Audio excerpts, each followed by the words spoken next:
Just because something's simple movement doesn't mean it doesn't require execution. First thing, the perfect parry does take skill. It takes a good read of your opponent. You have to understand what your opponent's going to do next, and you're going to react to it properly.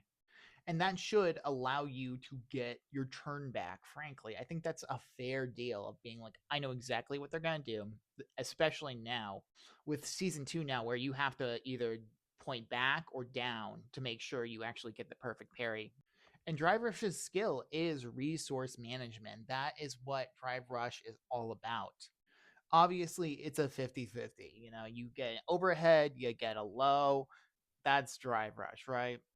But within that is the limitations of the Drive Rush system. That's why it's a bar. That's why you can't constantly do Drive Rush.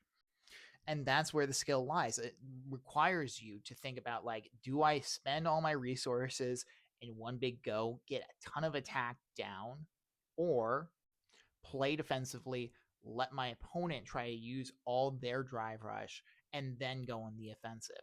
That's that's how it goes.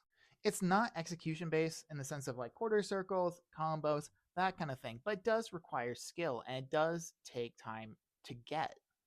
There's a reason why you don't see perfect parry in gold or silver or bronze ranks as much.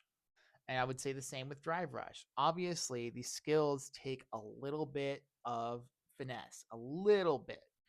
Are they as execution heavy as combos, as other things within the game of Street Fighter? No, but that's not what they're there for. They're there to be a tool that you can physically easily execute, but requires you to pay attention in a different way than, say, execution when it comes to combos and things like that.